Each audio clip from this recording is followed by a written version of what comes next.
private health care options, but what we need to do is maintain and grow the Affordable Care Act. But I'll get to that, Lindsay. I just need to respond to a previous point that the former president has made. I've made very clear my position on fracking, and then this business about taking everyone's guns away. Tim Walz and I are both gun owners. We're not taking anybody's guns away, so stop with the continuous lying about this stuff. As it relates to the Affordable Care Act, understand, just look at the history to know where people stand.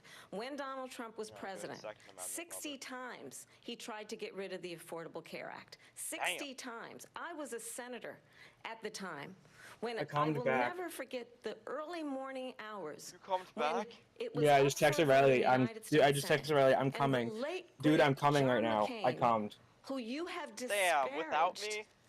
as being you don't like him, you said at the time, because he got caught. He was an American hero. The late, great John McCain, I will never forget that night. Walked Guys, did you know that Donald Trump has concepts? Said, no, you don't. No, you don't.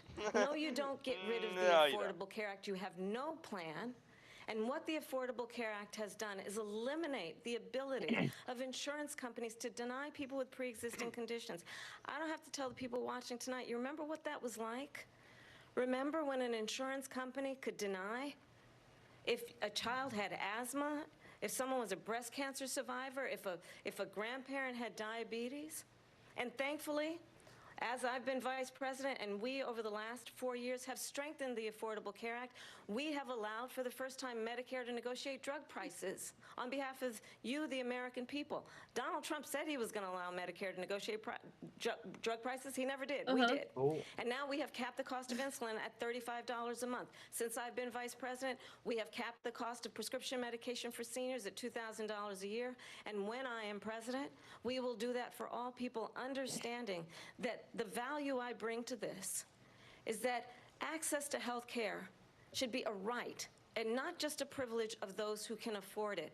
And the plan has to be to strengthen the Affordable Care Act, not get rid of it, pass this prologue in terms of where Donald Trump stands on that. I want to move to an issue that's important for a lot of... You made a mistake.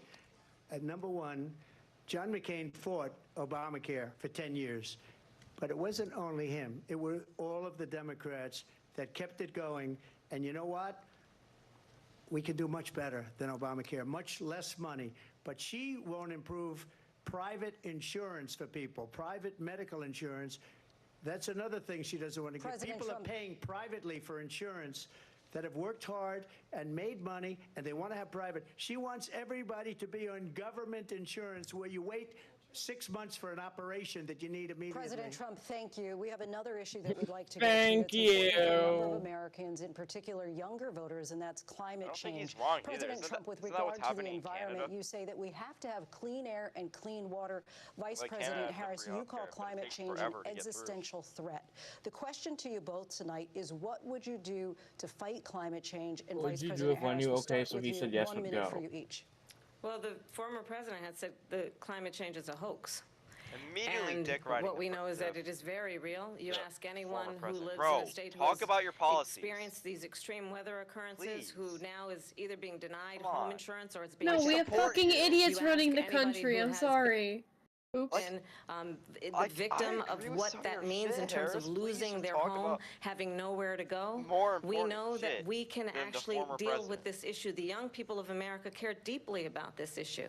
And I am proud that as vice president over the last 4 years, we have invested $1 trillion in a clean energy economy, while we have also increased domestic gas production to historic levels. We have created over 800,000 new manufacturing jobs while I have been vice president. We have invested in clean energy to the point that we are opening up factories around the world. Donald Trump said he was going to create manufacturing jobs. He lost manufacturing jobs. And I'm also proud to have the endorsement of the United Auto Workers and Sean Fain, who also know that part of building a clean energy economy includes investing in American-made products, American automobiles. It includes growing what we can do around American manufacturing and opening up auto plants, not closing them like happened under Donald Trump. Vice President Harris, thank you. That didn't happen under Donald Trump. Let me just tell you, they lost 10,000 manufacturing jobs this last month. It's going, they're all leaving. They're building big auto plants in Mexico, in many cases owned by China. They're building these massive plants, and they think they're going to sell their cars into the United States because of these people. What they have given to China is unbelievable.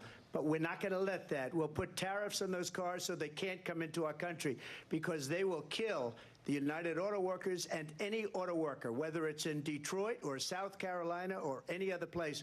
What they've done to business and manufacturing in this country is horrible. We have nothing because they refuse. You know, Biden doesn't go after people because supposedly. All right, why are we talking about Biden, bro? Guys, can we watch Modern Family? They get all this money from Ukraine. They get all this money from all of these different countries, and then you wonder, why is he so loyal to this one, that one, Ukraine, China? Why is he? Why did he get $3.5 million from the mayor